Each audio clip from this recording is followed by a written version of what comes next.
chapter 16 tonight.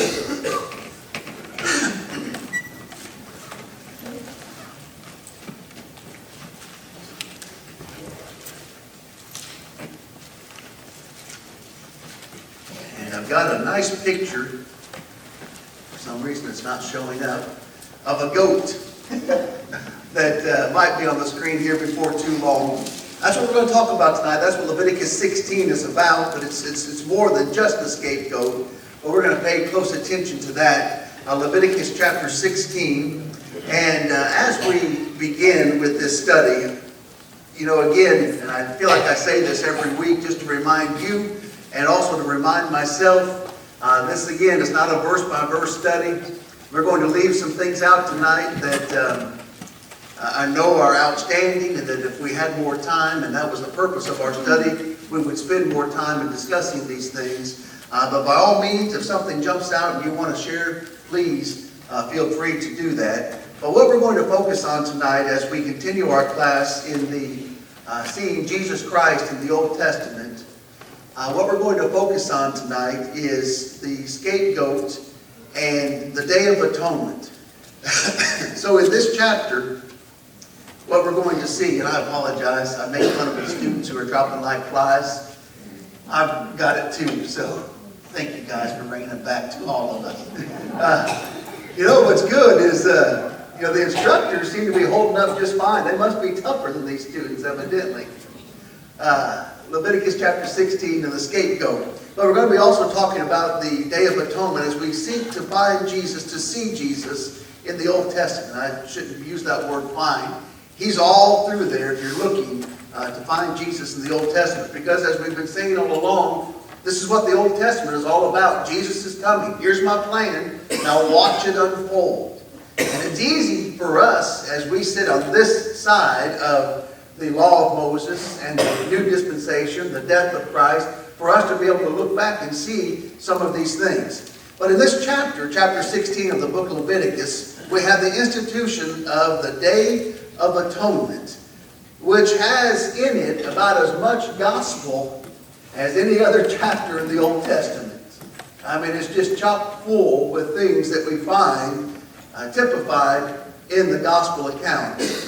For example, there's many references to it in the Old Testament. Put your ribbon there if you have one, or a piece of paper or something. And let's just look at Hebrews chapter 9, verses 6 and 7 to start, just so we can see there's a purpose in this. What did Paul say in Romans was the purpose of the Old Testament? The Scriptures, so that we might learn. Learning. That's what we're supposed to learn from them. And so look at Hebrews chapter 9, verses 6 and 7. We don't live under the Old Testament law, but there's so much in there that helps us have our faith reaffirmed as we study it. Hebrews chapter 9, look at verses 6 and 7. Now when these things had been thus prepared, the priests always went into the first part of the tabernacle performing the services.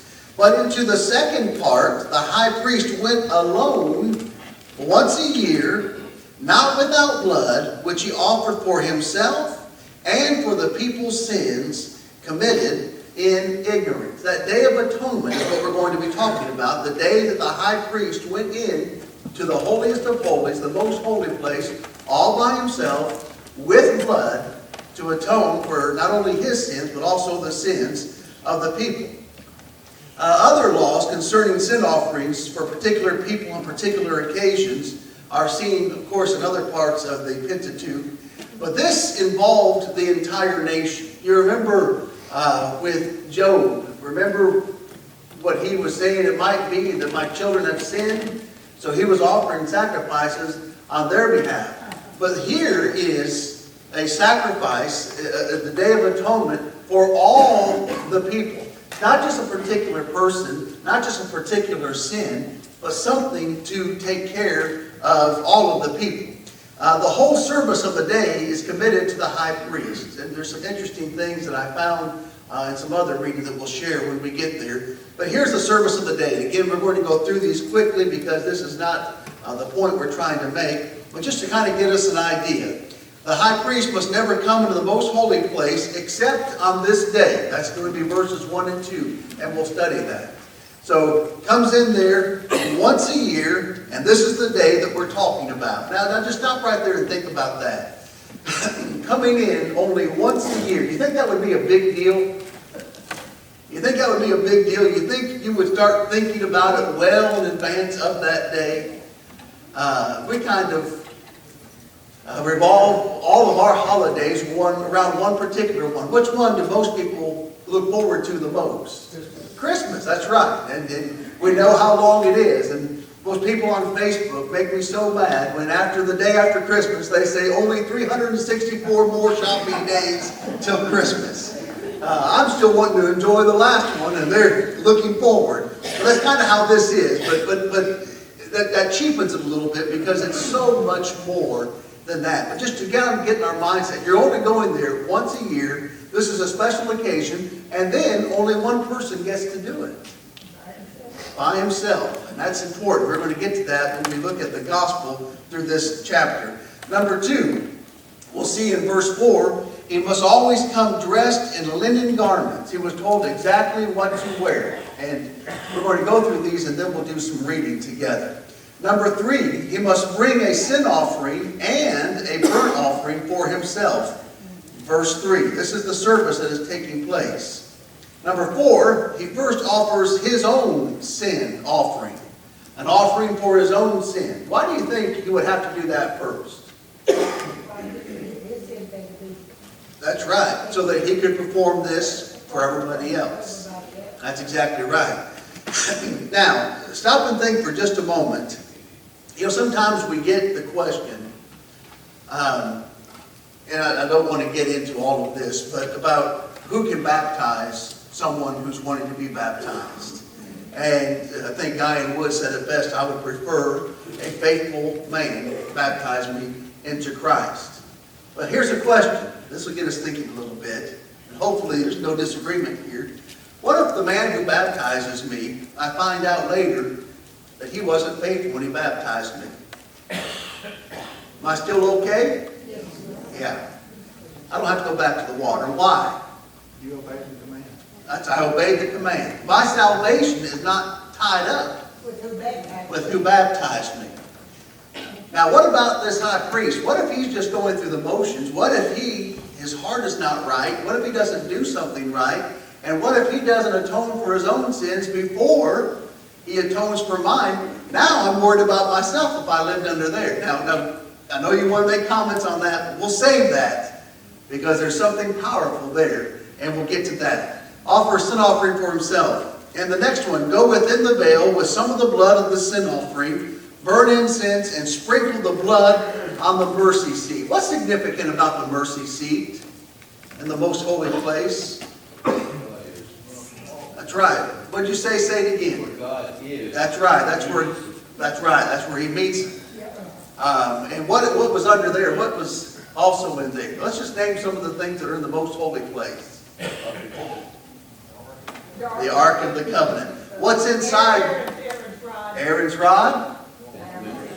The law, 10 Commandments. And manna. That's right. Aaron's rod that budded, manna, and the 10 Commandments. This is a side note, but you have God's Word, God's provision, and God's leadership. Those things represent some powerful things, don't they? So it's in there. And above this mercy seat is where God would come and symbolically meet with his people. So how often could you go and do this? Once a year. And how many people could go and have this privilege? One person. I'm tempted, but let's just keep going. There's so much to say right there. The service of the day. 2 goats must be provided for the people, and lots would be cast upon them. They would cast lots to see what they would do with one, and then to see what they would do with the other. We'll talk more about that as we read that. 1 goat for a sin offering for the people. 1 goat would be a sin offering for the people. And the other one would be a scapegoat. Verse 10. So 1 goat would be offered as a sin offering, and the other one would become a scapegoat, or would be a scapegoat. We'll talk about what all that is. The burnt offerings to be offered. The fat of the sin offerings would be burnt on the altar, and their flesh burnt outside of the camp. So this sin offering, what happens with all of the fat? As we have it right up here. You burn it all. And what about the parts, the other parts of it, what's left over of the sin offering? What do you do with it? You burn it. Where do you burn it? Outside the camp. You got to take care of it. You got to get it out of here. Get it out of the camp. You go and then you burn this. And these people were to observe this day religiously. And sometimes we use that word incorrectly, but I think we're using it here correctly. Religiously. By a holy rest and a holy mourning for sin. And we'll talk more about that starting with verse 29. If we don't come out of this class even tonight, we'll probably have to divide this into two. But if we don't come out of this class tonight, realizing just how awful sin is, then we've not done our job tonight. Let's look at this. Verses 1 through 4. These three things, in verses 1 through 4. Leviticus chapter 16, we're going to see the date of this law, the design of the law, and the dress of the service. Chapter 16, verse 1. Now the Lord spoke to Moses after the death of the two sons of Aaron, when they offered profane fire before the Lord and died. All right, what's the date? I'm not looking for a month or a day of the year. What's the date? When can we time this? What just happened? After the death of Nadab and Abihu. All right, now keep that in mind. Keep that in mind. And I like to think about this because this is real. This actually happened. Nadab and Abihu were real people. They were Aaron's sons. Seems like they only messed up in one area. But these people went to church that day to worship that day. Remember the last time they had gone, another time they had gone, and remember they offered the sacrifice correctly. Fire came down out of heaven. And you remember what happened at that first time? It burned up the offering. But this time, you see Nadab and Abihu do something different. Well, that's not how they did it last time. But it's not that big of a deal. But then, here comes the fire from heaven, and this time, instead of going to the altar, you can just almost see, hey kids, watch this. You wake up. You don't want to miss this. But this time, instead of that fire going to the altar, where does it go? It goes to Nadab and Abihu. They die there before the Lord. Okay, so keep that in mind. If that is fresh on your mind, which it would always be on Aaron's mind, wouldn't it? If that were fresh on your mind, and then God gives you specific instructions, how much more careful do you think you would be to carry those out just as He said? Extremely. Oh man, extremely careful. As a matter of fact, I would almost be afraid to take the job, wouldn't you? Amen. So imagine if, let's say we have a visiting preacher here. I don't want to use myself as an example in this. But we have a visiting preacher. And he says something that's not right with the Bible. And here comes fire from heaven, burns him on the spot. And the elders come to you and say, hey, Mark's going to be gone next week. Would you mind preaching for us? And then, of course, you have the great courage that you possess, and you say, yeah, I'll be glad to do it. How carefully do you think you would study that week? You think you'd be careful what you said? Now, here's the question that we're going to see in this. Does God care less about sin today just because He doesn't strike people dead with fire like He did with Nadab and Abihu? Or is He just as serious about it today as He was then? He never changes. He never changes. Is He just as particular as how we worship, what we do, how we follow His commands as He's always been? Or has He changed? Has He lightened it up at all? No. Of course not. The date is important here. If you and I had been there, we might say, well, let me pull Nadab and Abihu aside tell me, guys, it wasn't that big of a deal what you did, but, next time you might want to think about doing it, the way you were instructed and all of that. But it's okay, everything's going to be fine. It's not that big of a deal. What would happen, though, the next time? It'd be a little bit easier if you didn't react. And so now this happened, and then God gives Aaron these instructions. The point is, he's going to be thinking about what he's doing. It's a big deal. All right, so let's look now at the design of the law. Look at verses 2 and 3. And the Lord said to Moses, tell Aaron your brother not to come at just any time into the holy place inside the veil before the mercy seat, which is on the ark, lest he die. Think he believed him? Absolutely. For I will appear in the cloud above the mercy seat. Thus Aaron shall come into the holy place with the blood of a young bull as a sin offering, and of a ram as a burnt offering. So there is the design of the law. How often is it going to be? Once a year. Who's going to do it? It's going to be Aaron, who is the high priest. What's he going to go in with? That's right. And this blood. He's going to go in with this blood, isn't he? With the blood of a young bull as a sin offering, and of a ram as a burnt offering. So there's the design of the law. Now look at verse 4. He shall put the holy linen tunic and the linen trousers on his body. He shall be girded with a linen sash, and with the linen turban he shall be attired. These are holy garments, therefore he shall wash his body in water and put them on. That's right. Take a bath before you get it washed, before you're allowed in. What did the high priest often wear? They had some interesting garb. What was one of the things that a high priest would wear? There was something in particular I'm thinking of. Had 12 stones on it. That's right. What do we call that? You remember? The ephod. And it would be very ornate, very decorative, very beautiful. Is he supposed to wear that inside there? It's very specific what he's supposed to wear, isn't it? So he didn't? No, he didn't. Just these linens. Just these linens. Something very plain, really, when you think about all of the other stuff that they had.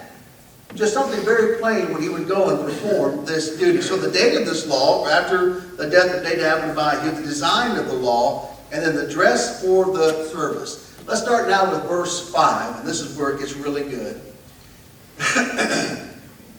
Verses 5 through 34. Let me back up a little bit. I forgot I had notes up here. I need to look at those every once in a while. Secular Jewish history, Jewish writings say that, of course this is not in the Bible, let's make that clear, but other writings, ancient Jewish writings, said that the high priest, when he would do this, does anybody know what this is called today, that Jews still celebrate today? Yom Kippur, still a very holy day for a Jew today.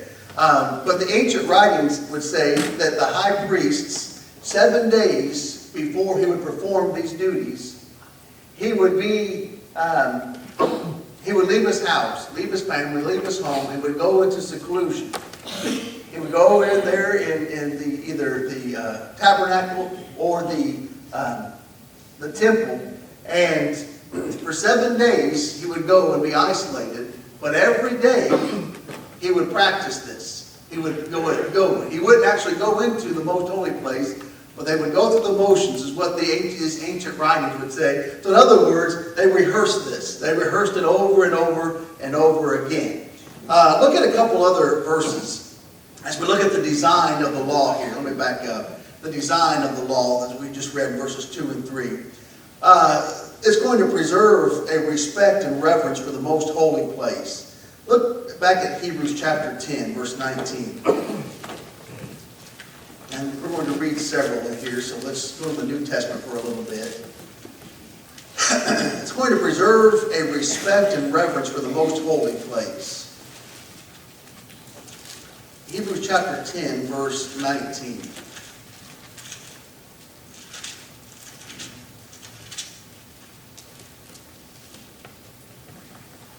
Therefore, brethren, having boldness to enter the holiest by the blood of Jesus, We see a great change come when the gospel of Christ came, didn't we?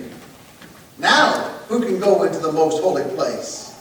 Hebrews chapter 10, verse 19. Therefore, brethren, having boldness to enter the holiest by the blood of Jesus. Now who can go there? Look at verse 20. By a new and living way, which he consecrated for us through the veil that is his flesh. Who is he writing to here? All high priests? Just Christians. We're priests. We're not high priests, but we're priests because we're Christians. What can we do? Can you and I go into the most holy place? No, and then yes. Mark, Yes, sir. when Christ died on the cross, the veil was torn. That's right. It was torn from the top to the bottom, wasn't it?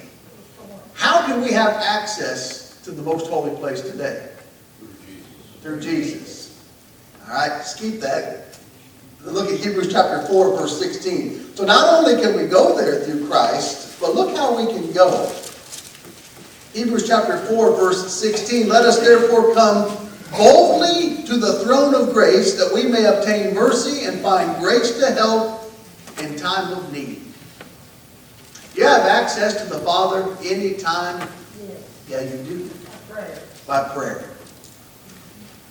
You have access to Him anytime. Look at Ephesians chapter 2.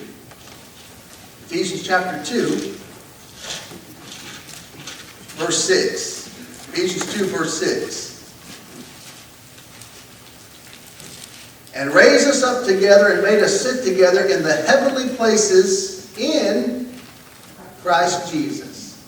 In Christ Jesus. Was there a change? Let's look at one more. 2 Corinthians chapter 3. 2 Corinthians chapter 3. Look at verse 18.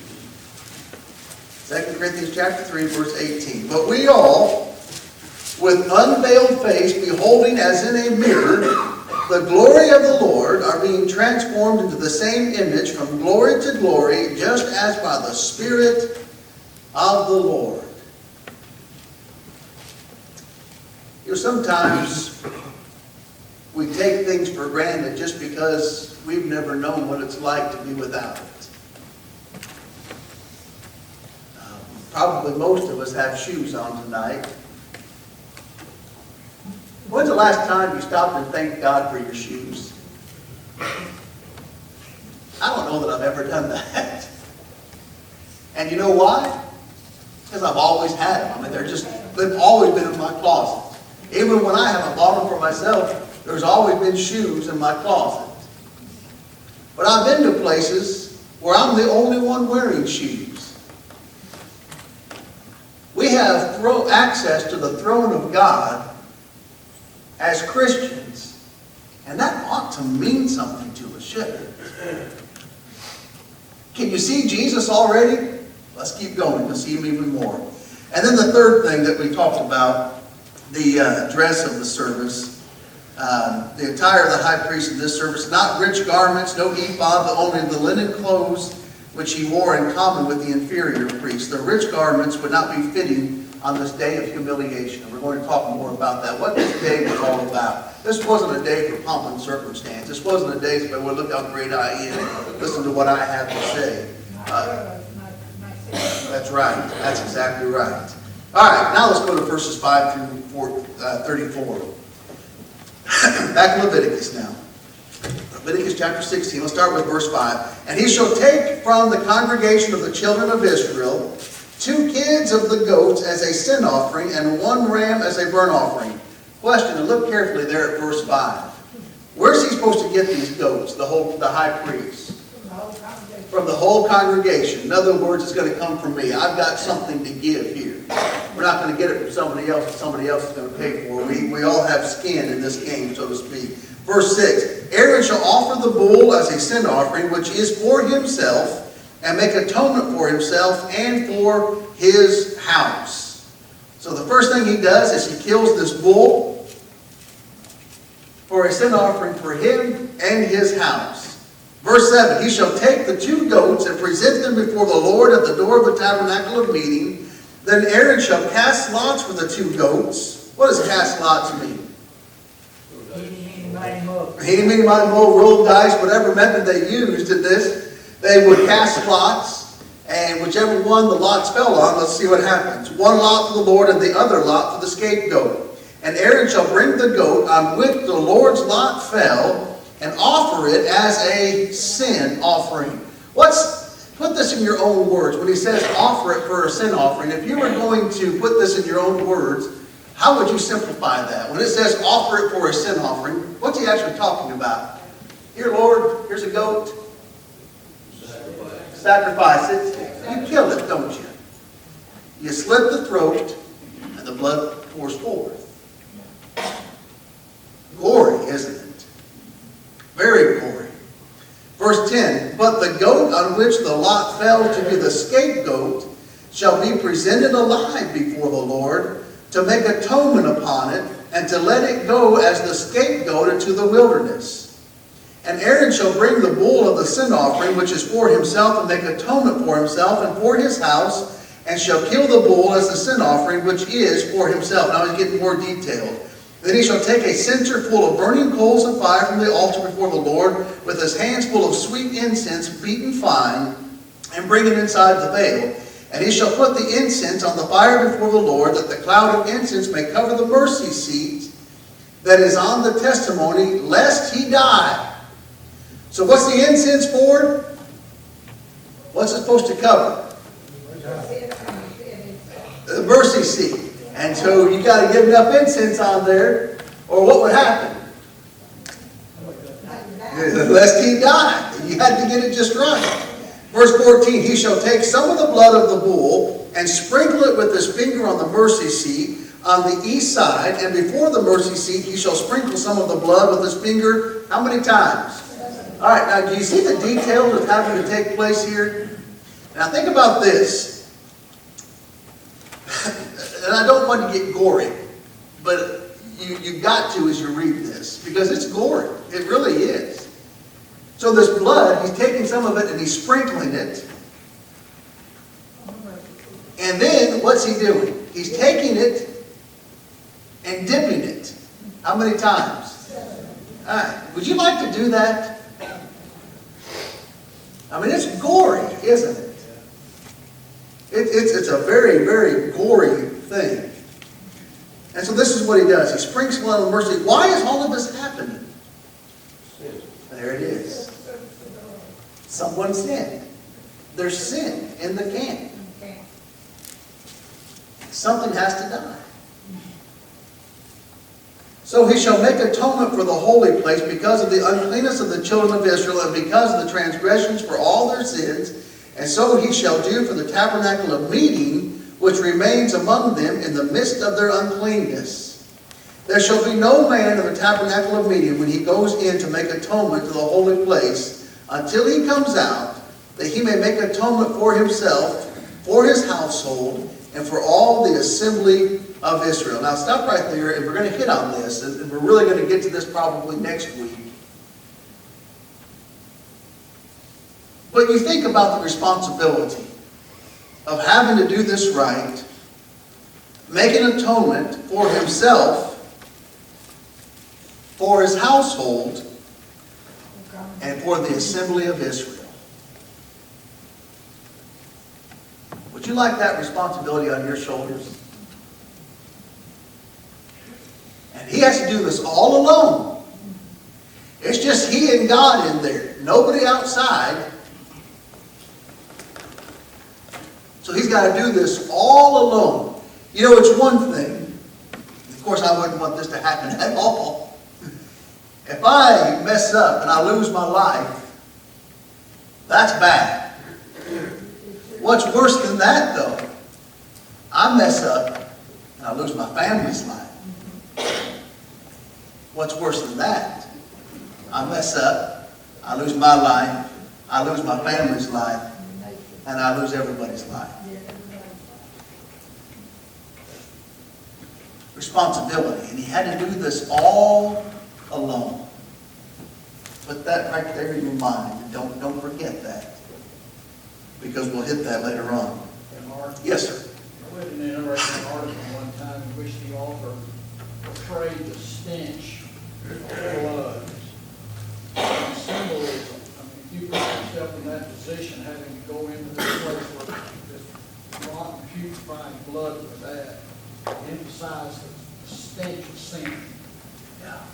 we ought to be able to see that. Yeah.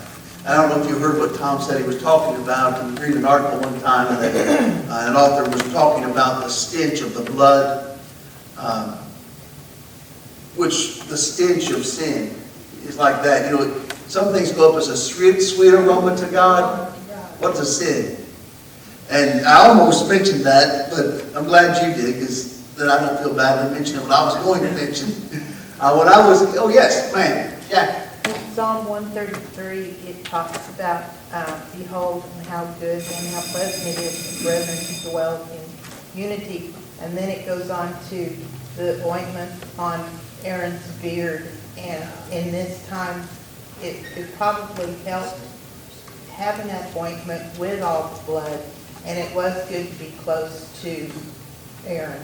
Oh, that's a great point. Now I got two things to say. First thing is I'll tell you, some of you, do we have any healthcare providers in here? Any nurses that are in here right now? Okay. My son-in-law is a registered nurse, and we've talked about some of the things he's seen in the ER, and you probably know where I'm going with this. He tells me the cheat that they have when they have some things that it's not a pleasant thing to smell. They put like cinnamon or peppermint under their nose. And so this is what they smell. And so that makes a lot of sense, that ointment from Aaron's beard. And what I was going to say, what Tom talked about, when I was a kid, I wasn't in the country yet. I was a city boy through and through at this point. But I had a friend that was in walking distance to my house, so the country was just not too far down the road. And I had never heard of this. I thought chicken came from KFC. But they had a place where they would tie the chickens up. You know what they would do with them. They would make their own chicken. And I walked up on that before I even knew what it was, and that stench was something I can still smell in my mind. It was horrible. It was horrible. And can you imagine this grotesque scenario? Well, we got even less farther than I thought we would. So, but it's getting ready to get really good. A couple things I want to leave you with. I want to leave you with the aloneness of the high priest. Remember that. Remember the goriness of what sin has caused. And remember that only one person can do it and everybody else had to wait outside. We'll talk more about that, Lord willing, next week. And maybe next week I won't be so chatty and we'll get a little bit further. That's it. All right, let's get ready to worship God in songs.